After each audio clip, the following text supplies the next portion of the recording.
അപ്പോൾ പല സ്ഥലങ്ങളിലും ഈ ഇറിഗേഷൻ ഫെയിലാവുന്ന പല കാഴ്ചകളും നമ്മൾ കണ്ടിട്ടുണ്ട്. ഏത് ദിശയിൽ നിങ്ങൾ നോക്കിയാലും നിങ്ങൾക്കൊരു ഭംഗി കാണാൻ പറ്റും, ഭംഗി ആസ്വദിക്കാൻ പറ്റും. അതാണ് ഈ പ്രോപ്പർട്ടിയുടെ ഒരു പ്രത്യേകത. നിങ്ങൾ മഞ്ഞ് പെയ്യുന്ന മരം എന്നൊക്കെ കേട്ടിട്ടുണ്ടോ? ഈ കാണുന്നതാണ് മഞ്ഞ് പെയ്യുന്ന ഒരു മരം എന്ന് പറയുന്നത്. അപ്പോൾ ഇതിൻ്റെ ബാക്ക്ഗ്രൗണ്ടിൽ വർക്ക് ചെയ്യുന്ന പല പല സിസ്റ്റമാണ് നിങ്ങൾ കാണുന്നത്. ഇത് കുറേ പ്രശ്നങ്ങളെന്ന് വെച്ച് കഴിഞ്ഞാൽ നമ്മൾ ഓൾറെഡി ട്രെഞ്ച് എടുക്കുമ്പം ഈ ഡെപ്ത് എടുക്കണം, പിന്നെ ഒരു ടീ വരും, ഫിറ്റിംഗ് വരും, നല്ല ഡെപ്ത് ആവും. എന്തുണ്ട് അല്ലെങ്കിൽ എന്ത് അവൈലബിൾ ആണെന്ന് നമ്മൾ മനസ്സിലാക്കിയിരുന്നാലാണ് നമ്മുടെ ക്ലയൻറ്റിന് ഒരു കറക്റ്റ് ആയിട്ടുള്ള ഒരു സെലക്ഷൻ കൊടുക്കാൻ പറ്റുള്ളൂ. ഈ പ്രോപ്പർട്ടിയുടെ മറ്റൊരു അടിപൊളി ഭംഗി എന്ന് പറയുന്നത് ഈ പ്രോപ്പർട്ടിയിലേക്ക് എത്തുന്ന ഈ വഴി നിറയെ കൊടുത്തിരിക്കുന്ന ഈ മിസ്റ്റ് യൂണിറ്റുകളാണ്. ഞാനിന്നുള്ളത് എറണാകുളം ജില്ലയിൽ കോതമംഗലത്തിനടുത്ത് കലൂർ എന്ന് പറഞ്ഞ സ്ഥലത്തിനടുത്തുള്ള എക്സോട്ടി ലാൻഡ് എന്ന് പറഞ്ഞ ഒരു അടിപൊളി റിസോർട്ടിലാണ്. അപ്പോൾ നിങ്ങളുടെ ജോലി തിരക്കുകളിൽ നിന്നൊക്കെ നിങ്ങൾക്കൊന്ന് മാറി നിൽക്കാൻ പറ്റുന്ന ഒരു അടിപൊളി വില്ലയാണ് ഇവിടെ ഒരുക്കിയിരിക്കുന്നത്. ഇതിൻ്റെ ഏറ്റവും വലിയ ഭംഗി എന്ന് പറയുന്ന ഇവിടെ ഒരുക്കിയിരിക്കുന്ന ലാൻഡ്സ്കേപ്പിങ്ങും കൃഷി കാര്യങ്ങളൊക്കെയാണ് ഇതിൻ്റെ ഏറ്റവും വലിയ ഭംഗി എന്ന് പറയുന്നത്. ഇതേപോലെ ഒരു സ്ഥലം എങ്ങനെ മെയിൻറ്റെയിൻ ചെയ്യുന്നു, അതായത് ഇത്രയും കൃഷി കാര്യങ്ങൾ അല്ലെങ്കിൽ ഇത്രയും ലാൻഡ്സ്കേപ്പിംഗ് ഒക്കെ എങ്ങനെ നനയുന്നു, എങ്ങനെയാണ് അതിൻ്റെ പ്ലാനിങ് തുടങ്ങിയ കാര്യങ്ങളാണ് ഇന്നത്തെ വീഡിയോയിലൂടെ നമ്മൾ ഡിസ്കസ് ചെയ്യുന്നത്. എല്ലാവർക്കും നമസ്കാരം. ഞാൻ എൽദോസ്, തുണ്ടത്തൽ റേഡേഴ്സിൻ്റെ മറ്റൊരു വീഡിയോയിലേക്ക് എല്ലാവർക്കും സ്വാഗതം. ഞാൻ പറഞ്ഞ പോലെ ഇത് വളരെ പീസ്ഫുൾ ആയിട്ടുള്ളൊരു സ്ഥലമാണ്. ഇതിലെ ഏറ്റവും വലിയ ഹൈലൈറ്റ് എന്ന് പറഞ്ഞാൽ ഇവിടെ ചെയ്തിരിക്കുന്ന ലാൻഡ്സ്കേപ്പിംഗ് ആണെന്ന് ഞാൻ പറഞ്ഞു. ഈ ലാൻഡ്സ്കേപ്പിംഗ് മെയിൻറ്റെയിൻ ചെയ്യുക എന്ന് പറഞ്ഞാൽ വളരെ ബുദ്ധിമുട്ടുള്ളൊരു കാര്യമാണ്. അതിനൊരു പ്രോപ്പറായിട്ടുള്ള പ്ലാനിങ് വേണം, കൃത്യമായിട്ട് നനയ്ക്കണം. അപ്പോൾ ഇതെല്ലാം ചെയ്തിരിക്കുന്നത് ഇവിടെ ബാക്ക് ടു ഫാം എന്ന് പറഞ്ഞ ഫാമാണ്. നമ്മൾ ഇതിനു മുമ്പ് അവരായിട്ട് ഒരുപാട് വീഡിയോസ് ചെയ്തിട്ടുണ്ട്. അപ്പോൾ നമ്മൾ ഏതൊക്കെ തരം ഇറിഗേഷനാണ് ഇവിടെ ചെയ്തിരിക്കുന്നത്, എന്തൊക്കെ കാര്യങ്ങളാണ് അവരിവിടെ പ്ലാൻ ചെയ്തേക്കുന്നതെന്ന് അറിയാനായിട്ട് നമ്മുടെ ബാക്ക് ടു ഫാമിൻ്റെ അഖിലിനോട് നമുക്ക് ചോദിച്ചു നോക്കാം. അപ്പോൾ പല സ്ഥലങ്ങളിലും ഈ ഇറിഗേഷൻ ഫെയിലാവുന്ന പല കാഴ്ചകളും നമ്മൾ കണ്ടിട്ടുണ്ട്. അപ്പോൾ അങ്ങനെയുള്ള സ്ഥലത്താണ് നമ്മൾ ബാക്ക് ടു ഫാം പോലെയുള്ള പ്രോപ്പറായിട്ട് പ്ലാൻ ചെയ്ത് പ്രൊഫഷണലായിട്ട് ഇറിഗേഷൻ ചെയ്യുന്ന ഒരു ടീമിൻ്റെ പ്രസക്തി എന്ന് പറയുന്നത്. അപ്പോൾ എന്തൊക്കെ തരം ഇറിഗേഷനാണ് നമ്മളിവിടെ ചെയ്തിരിക്കുന്നത്, എന്തൊക്കെയാണ് നിങ്ങൾ പ്ലാൻ ചെയ്തിരിക്കുന്നത്, എത്ര സെക്ഷനായിട്ടാണ് നനയുന്നത്, എന്തൊക്കെ തരം സാധനങ്ങളാണ് യൂസ് ചെയ്തിരിക്കുന്നത്, എല്ലാ ഡീറ്റെയിലും വേണം. നിലവിൽ ലാൻഡ്സ്കേപ്പ് ഇറിഗേഷൻ എന്ന് പറയുമ്പോഴത്തേക്കും മെയിൻ പാർട്ട് ഗ്രാസ് ആയിരിക്കും. ലോൺ ഉണ്ടാവും. അതേപോലെ തന്നെ പ്ലാന്റ്സ് ഉണ്ടാവും. ബോർഡർ പ്ലാന്റ്സുകൾ, ഇങ്ങനെയുള്ള വലിയ വലിയ മരങ്ങൾ കാര്യങ്ങളൊക്കെ ഉണ്ടാവും. അപ്പോൾ ഇത് രണ്ടും കൂടെ ചേരുന്നതാണ് ലാൻഡ്സ്കേപ്പ്. പിന്നെ സ്റ്റോൺസ് കാര്യങ്ങൾ, നമുക്ക് മെയിനായിട്ട് പ്ലാന്റ്സും ഗ്രാസും ആണ് നനയ്ക്കാനുള്ളത്. അപ്പോൾ ഗ്രാസ് വരുമ്പോഴത്തേക്കും നമ്മൾ മെയിനായിട്ട് പോപ്പപ്പ് ആണ് നമുക്ക് ചെയ്യാൻ പറ്റുന്നത്. അപ്പോൾ പോപ്പപ്പ് ചെയ്തിട്ടുണ്ട്. പോപ്പപ്പിൽ തന്നെ അതാണ് ഞാൻ ഇപ്പോൾ ചോദിക്കാൻ വന്നത്. അപ്പോൾ പല പോപ്പപ്പുകളും നമ്മളിപ്പോൾ എനിക്ക് തന്നെ റിക്വയർമെൻറ്റ് വരാൻ നേരത്ത് പലരും ചെയ്യുന്നത്, ഞാൻ ആ ബ്രാൻഡ് മെൻഷൻ ചെയ്യുന്നില്ല, അതായത് ഡിസ്ചാർജ് കൂടിയ തരം പോപ്പപ്പാണ്. പെട്ടെന്ന് ഈ പ്രൈസ് കുറവായതുകൊണ്ട് അവർ സെലക്ട് ചെയ്യുന്നത്. അപ്പോൾ പലപ്പോഴും ചെയ്തു വരാൻ നേരത്ത് ഒരു 10 പോപ്പപ്പ് തന്നെ ഒരുമിച്ച് വർക്ക് ചെയ്യാൻ പാകത്തിന്, ഒരു സിംഗിൾ ഫേസിൽ തന്നെ വർക്ക് ചെയ്യാൻ പറ്റുന്നൊരു സാധ്യത അതിലില്ല.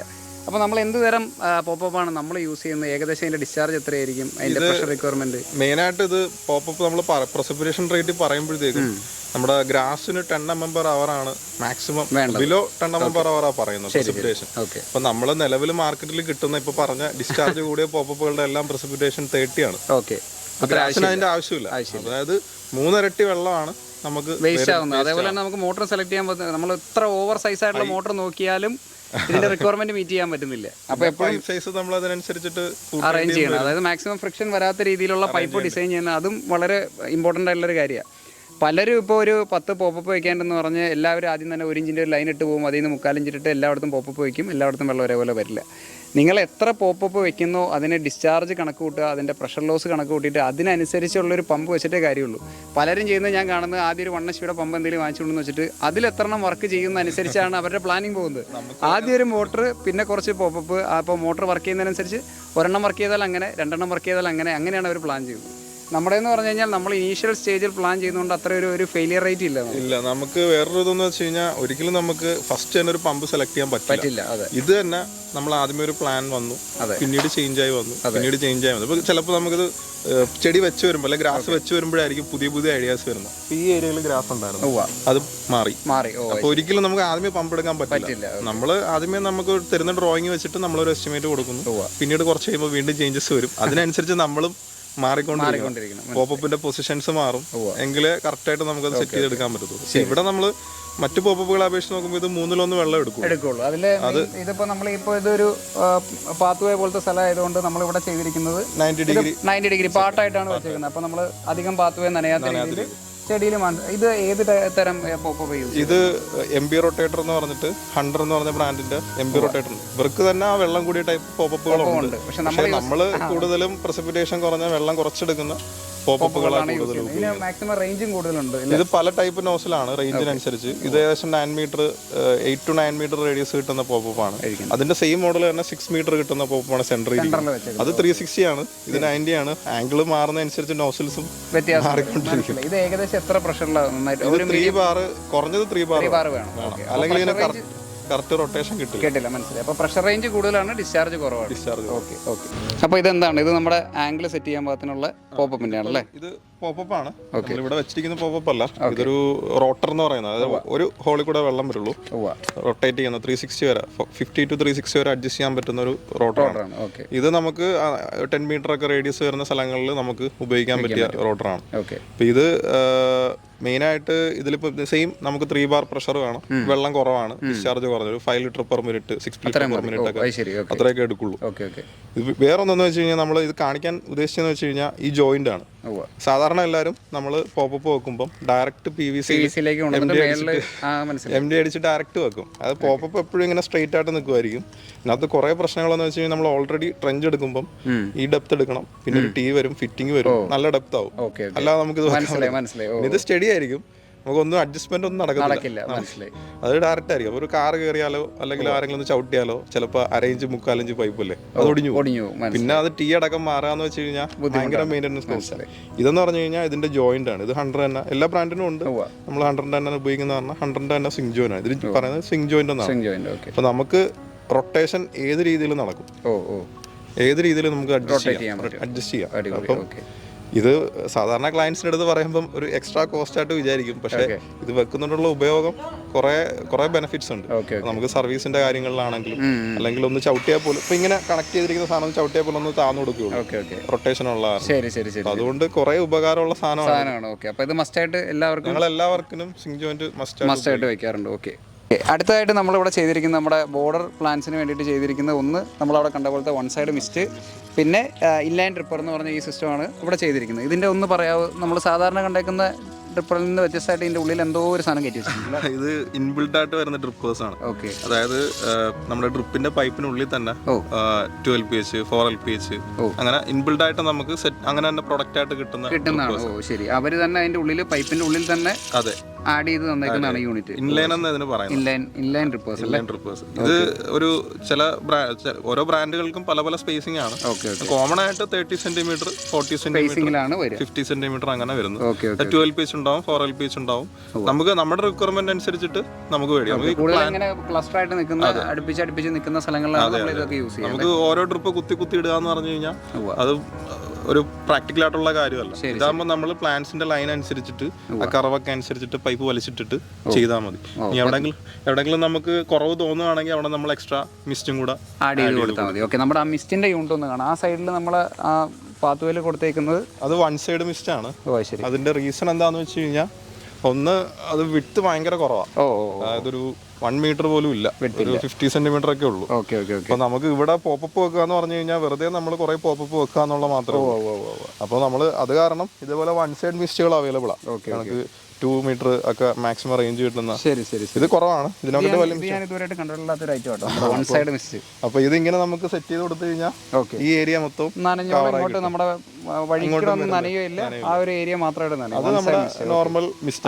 അത് നോർമൽ മിസ്റ്റ്. ഈ 1 സൈഡ് മിസ്റ്റ് ആണ് ഏവരും കാണാത്ത ഒരു വെറൈറ്റി. ഇത് ജെയിൻ എന്ന് പറഞ്ഞ ബ്രാൻഡിന്റെ ഇങ്ങനെ ചെറിയ ഐറ്റംസ് കുറെ ഉണ്ട്, ഒരുപാട് ഐറ്റംസ് ഉണ്ട്. അല്ല, നമ്മൾ എന്താണെന്ന് വെച്ച് കഴിഞ്ഞാൽ പല സ്ഥലങ്ങളിലും നമുക്ക് സെലക്ഷൻ ആണ് അതിന്റെ ഒരു കോർ എന്ന് പറയുന്നത്. നമുക്ക് എന്തുണ്ട് അല്ലെങ്കിൽ എന്ത് അവൈലബിൾ ആണെന്ന് നമ്മൾ മനസ്സിലാക്കിയിരുന്നാലാണ് നമ്മുടെ ക്ലയന്റിന് ഒരു കറക്റ്റ് ആയിട്ടുള്ള ഒരു സെലക്ഷൻ കൊടുക്കാൻ പറ്റുള്ളൂ.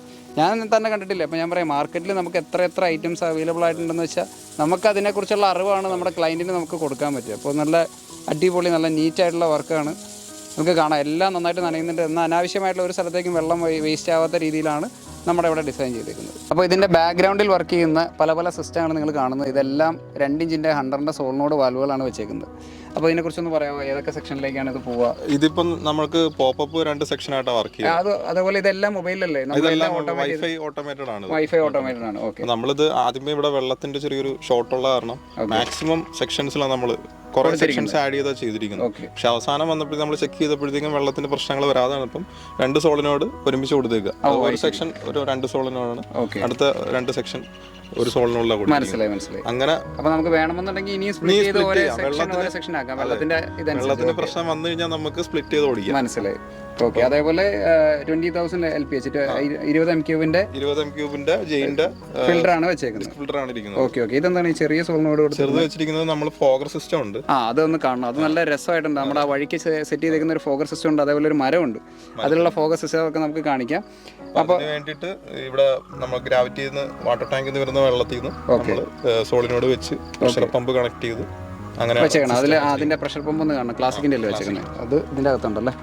അപ്പോൾ നമ്മുടെ ഫോഗർ സിസ്റ്റത്തിന് വേണ്ടി ഉപയോഗിച്ചിരിക്കുന്ന ക്ലാസിക്കിൻ്റെ ഒരു 1.5 HP മൾട്ടി സ്റ്റേജ് പമ്പാണ് നമ്മൾ ഈ ഫോഗർ സിസ്റ്റത്തിന് വേണ്ടി ഉപയോഗിച്ചിരിക്കുന്നത്. അതേപോലെ ഇവിടെ സ്വിമ്മിംഗ് പൂളിന് വേണ്ടിയുള്ള ഒരു സ്വിമ്മിംഗ് പൂൾ ഫിൽട്രേഷൻ പമ്പാണ് ഈ കാണുന്നത്. മെയിൻ ഇറിഗേഷൻ ഉപയോഗിക്കുന്ന ഒരു മോട്ടർ നമ്മുടെ കിണറിൽ കിടക്കുന്നുണ്ട്. അതിൻ്റെ ഒരു പാനൽ സിസ്റ്റമൊക്കെ ഞാൻ നിങ്ങൾക്കൊന്ന് ജസ്റ്റ് കാണിച്ചു തരാം. അപ്പോൾ ഇതാണ് നമ്മുടെ ക്ലാസിക്കിൻ്റെ തന്നെ ഒരു fully automatic controller. Dry run, overload അങ്ങനെയുള്ള ഒരു കൺട്രോളറിൽ നിന്നാണ് നമ്മൾ ആ മോട്ടർ ഓൺ ആവുന്നത്. അതേപോലെ 100ന്റെ ഈ ഡിവൈസിൽ നിന്നാണ് അതിൻ്റെ സ്വിച്ചിങ് പോകുന്നത്.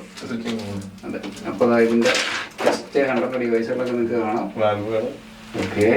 വാൽവിൻ്റെ കൺട്രോളുകൾ, റിലേ ഉണ്ട്. ഇത് വൈഫൈ ഓട്ടോമേറ്റഡ് ആയിട്ടുള്ള ഡിവൈസാണ്. ഇതിൽ നിന്ന് നമുക്ക് ഫോണിലേക്ക് കണക്ട് ചെയ്ത് കഴിഞ്ഞാൽ എല്ലാ കാര്യങ്ങളും ഫോണിൽ നിന്ന് തന്നെ ഓരോ സെക്ഷൻ ബൈ സെക്ഷൻ ആയിട്ട് നമുക്ക് ഓൺ ചെയ്ത് ഓഫ് ചെയ്ത് ചെയ്യാൻ പറ്റും. നമ്മുടെ ഈ കിണറിൽ വെച്ചിരിക്കുന്ന 2 HP സിംഗിൾ ഫേസ് വരുന്ന ഡെക്കാൻ്റെ ഒരു മൾട്ടി സ്റ്റേജ് പമ്പിൽ നിന്നാണ് നമ്മുടെ ഈ ഏരിയയിലേക്കുള്ള ഇറിഗേഷൻ കാര്യങ്ങളൊക്കെ ചെയ്തിരിക്കുന്നത്. അതിന് ഞാൻ ആദ്യം കാണിച്ച പോലത്തെ ആ കൺട്രോളർ വഴി നമ്മുടെ 100ന്റെ വൈഫൈ ഡിവൈസിലൂടെ കണക്ട് ചെയ്തിട്ടാണ് ഇതിൻ്റെ ഓട്ടോമേഷനൊക്കെ ചെയ്യുന്നത്. അപ്പോൾ നമ്മളിവിടെ വേണമെന്ന് യാതൊരു നിർബന്ധമില്ല. ഫോണിൽ കൂടെ ഓരോ സെക്ഷൻ ബൈ സെക്ഷനായിട്ട് ഈസി ആയിട്ട് നമുക്ക് കാര്യങ്ങളെല്ലാം നനയ്ക്കാനും ചെയ്യാനൊക്കെ പറ്റും.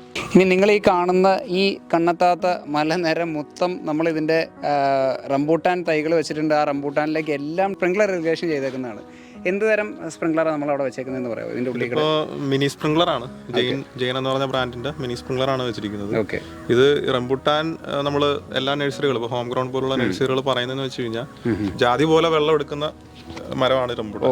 അതായത് വേനലിന് ഒരു വലിയ മരമാകുമ്പോൾ ഒരു 2-3 ഇയർ ആയിട്ടുള്ള മരത്തിന് ഒരു 85 ലിറ്റർ വെള്ളം വേണമെന്ന. ചെറിയ പ്ലാന്റിന് വേണമെന്നില്ല, പക്ഷെ നമ്മൾ വീണ്ടും മരം വലുതായി വീണ്ടും മനസ്സിലായി. അതിപ്പോ രണ്ടാമത് റീവർക്ക് ചെയ്യൽ പ്രാക്ടിക്കൽ അല്ല. അപ്പൊ നമ്മൾ ആദ്യം ഇനീഷ്യൽ സ്റ്റേജിൽ തന്നെ അത്രയും ഡിസ്ചാർജ് 85ന്റെ ഇട്ടിരിക്കുന്നത് നമ്മൾ ടൈം കുറച്ച് ഓടിച്ചാൽ മതി. മനസ്സിലായി. അപ്പൊ ഈ കാണുന്ന എല്ലാ സ്ഥലങ്ങളും എല്ലാ മരത്തിന്റെ ചോട്ടിക്കൂടെ നമ്മൾ ഓൾറെഡി എല്ലാം സ്പ്രിംഗ്ലർ സെറ്റ് ചെയ്തിട്ടുണ്ടല്ലേ? ഓക്കെ. നമ്മൾ 2 സെക്ഷൻ ആയിട്ടാണ് നമ്മുടെ പമ്പ് 21D6 ആണ്. ഓക്കെ. ഡെക്കാൻ്റെ. അതെ. അപ്പം 2 സെക്ഷൻ ആയിട്ടാണ് ഓടിച്ചിരിക്കുന്നത്. അത് നമ്മൾ ഓട്ടോമേറ്റഡ് ആണ്. സോളിനോഡിൽ എല്ലാം ഓട്ടോമേറ്റഡ് ആണ്. നമ്മൾ താഴെ കണ്ട 100 ഡിവൈസ്. ഓക്കെ. ഈ പ്രോപ്പർട്ടിയുടെ മറ്റൊരു അടിപൊളി ഭംഗി എന്ന് പറയുന്നത് ഇത് ഈ പ്രോപ്പർട്ടിയിലേക്ക് എത്തുന്ന ഈ വഴി നിറയെ കൊടുത്തിരിക്കുന്ന ഈ മിസ്റ്റ് യൂണിറ്റുകളാണ്.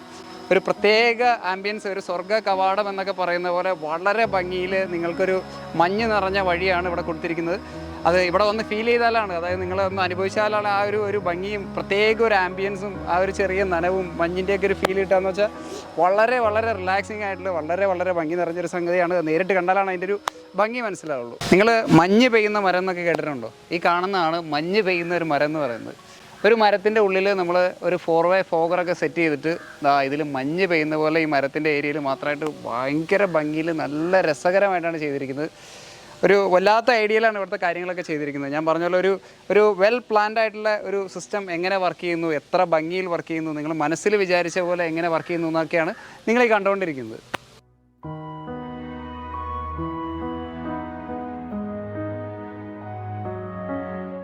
ഈ പ്രോപ്പർട്ടിയുടെ ഏറ്റവും വലിയൊരു പ്രത്യേകത എന്താണെന്ന് വെച്ച് കഴിഞ്ഞാൽ ഒരു നുക്ക് ആൻഡ് കോർണർ എന്ന് പറയുന്ന പോലെ നിങ്ങൾ ഏത് കോർണർ എവിടെ നിന്ന് നോക്കിക്കഴിഞ്ഞാലും വളരെ ഭംഗിയിൽ വളരെ വെൽ പ്ലാൻഡ് ആയിട്ട് ഏത് ദിശയിൽ നിങ്ങൾ നോക്കിയാലും നിങ്ങൾക്കൊരു ഭംഗി കാണാൻ പറ്റും, ഭംഗി ആസ്വദിക്കാൻ പറ്റും. അതാണ് ഈ പ്രോപ്പർട്ടിയുടെ ഒരു പ്രത്യേകത.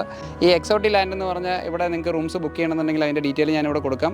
30th മുതൽ അവർ ഓപ്പൺ ആണെന്നാണ് പറഞ്ഞത്. അതേപോലെ ഒരു അടിപൊളി വർക്കാണ് ചെയ്ത് വെച്ചത്, ഒന്നും പറയാനില്ല. ഞാൻ പറഞ്ഞ പോലെ ഒരു പ്രോപ്പറായിട്ട് പ്ലാൻ ചെയ്ത് കഴിഞ്ഞാൽ എത്രത്തോളം നമ്മൾ മനസ്സിൽ വിചാരിക്കുന്ന പോലെ ഒരു ക്ലയൻറ്റിന് സന്തോഷം നൽകുന്ന രീതിയിൽ, ഒരു ക്ലയൻറ്റിനെ സംതൃപ്തിപ്പെടുത്തുന്ന രീതിയിൽ ഒരു വർക്ക് എങ്ങനെ ഫിനിഷ് ചെയ്യാമെന്നാണ് നമ്മുടെ ബാക്ക് ടു ഫാം നമ്മളെ പഠിപ്പിക്കുന്നത്. അപ്പോൾ ബാക്ക് ടു ഫാമിൻ്റെ ഡീറ്റെയിൽ ഞാൻ എൻ്റെ വീഡിയോയിൽ തന്നെ കൊടുക്കാം.